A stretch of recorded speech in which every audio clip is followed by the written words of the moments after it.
Hello दोस्तों, नमस्कार। आप सभी का हार्दिक स्वागत है। मैं आपका दोस्त आनंद शर्मा एक बार फिर से पारिभाषिक शब्दावली का लेक्चर लेकर उपस्थित हूँ। आप जानते हैं मेंस में प्रत्येक पेपर बहुत महत्वपूर्ण होता है और प्रत्येक पेपर में प्रत्येक यूनिट और टॉपिक बहुत महत्वपूर्ण होता है। इस दृष्टिकोण से पेपर 5 में हम पारिभाषिक प्रशासनिक शब्दावली को कवर कर रहे हैं, क्योंकि इस बार जो सिलेबस चेंज किया है 2024 से, तो उसमें स्पेशली मेंशन्ड है। देखिए, आप खुद देख सकते हैं। प्रशासनिक मानक शब्दों के अर्थ, हिंदी से अंग्रेजी और अंग्रेजी से हिंदी, 5-5 शब्द पूछे जाएंगे और ये 10 अंक। तो हम इस पे विशेष फोकस कर रहे हैं। पहले के सिलेबस में ऐसा मेंशन नहीं था।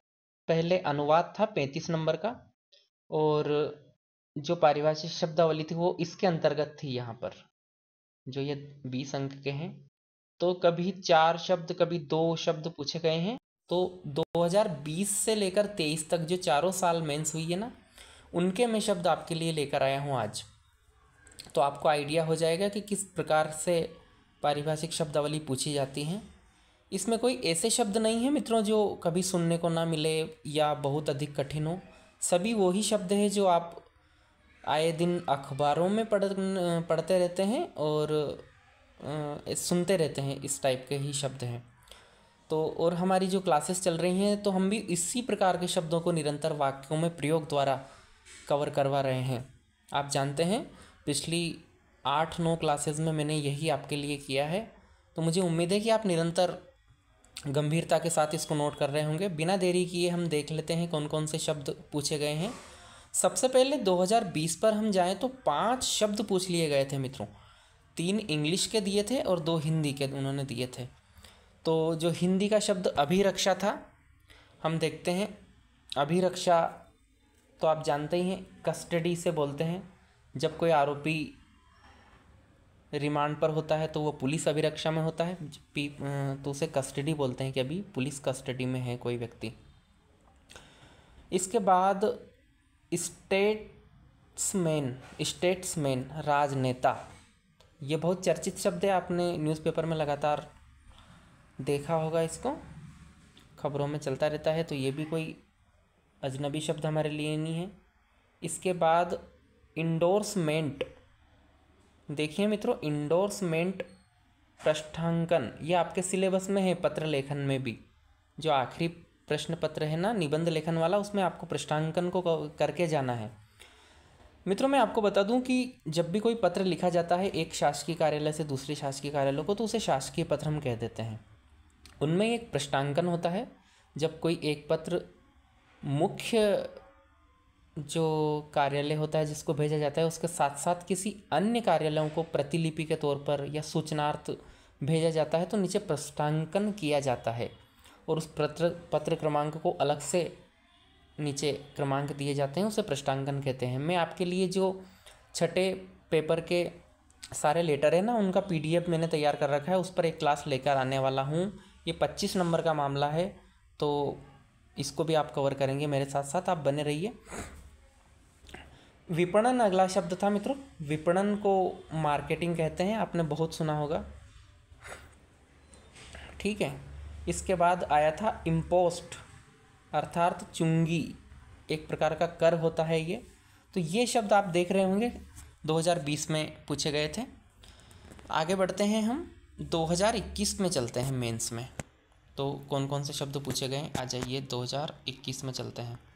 तो 3 शब्द यहाँ पूछे गए थे। मानदेय, एक मिनट मित्रों, 3 शब्द यहाँ पूछे गए हैं। मानदेय, ऑनोरेरियम, ठीक है, यानी सेवा के बदले जो मिलता है ना, वो मानदेय होता है। नौकरी के बदले में जो मिलता है ना, उसे वेतन कहते हैं। मित्रों, यहाँ जिन लोगों का साक्षात्कार है उनको मैं बता दूं कि कई बार पूछा जाता है कि आपको सिविल सेवा में क्यों जाना है।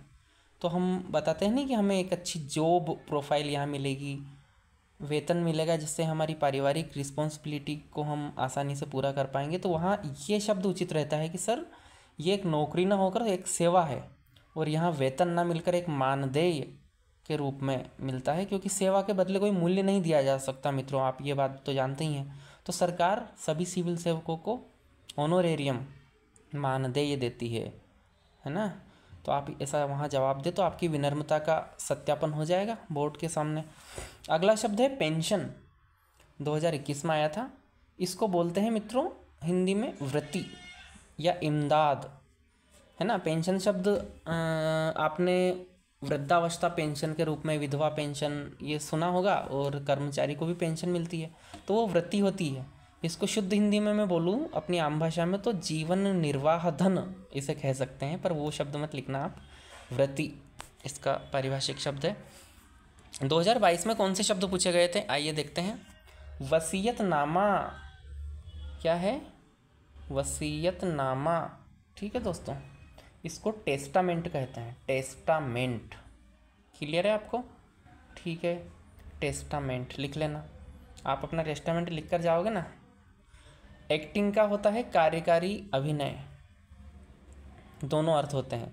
एक्टिंग चीफ जस्टिस, कार्यकारी मुख्य न्यायाधीश आप बोलते होंगे, पता ना कौन से अनुच्छेद में है।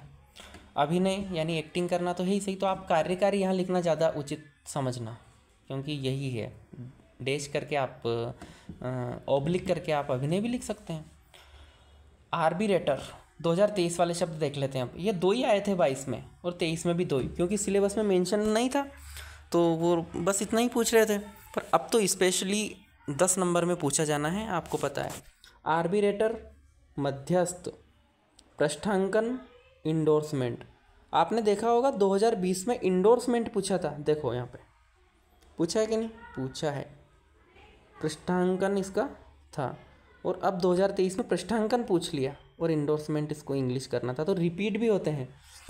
उम्मीद है आपको समझ में आ गया होगा, अनुमान लगा पा रहे होंगे आप कि किस प्रकार से यहाँ शब्द पूछे जा रहे हैं।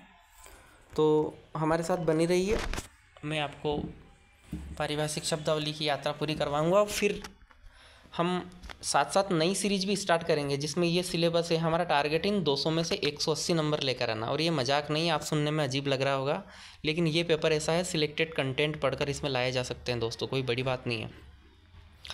तो मैं आपको रस, छंद, ये सब, और हिंदी विषय मेरा अच्छा रहा है शुरू से, तो मैं कोशिश करूँगा कि आपको भी इसका लाभ मिले, इसलिए वीडियो बनाकर लाई जाए। तो आप मेरे साथ बने रहिए और चैनल से जुड़ जाइए, चैनल को सब्सक्राइब कर लीजिए। अगर आपको लगता है कि हाँ मैं लाभदायक हो सकता हूँ आपके लिए, तो आप जुड़िए। बाकी मुझे कोई ऐसा लाभ नहीं लेना है यहाँ से आकर।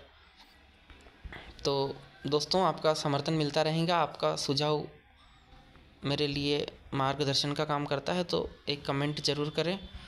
इसी तरह जुड़े रहिए, अच्छे से पढ़ते रहिए। बहुत बहुत धन्यवाद।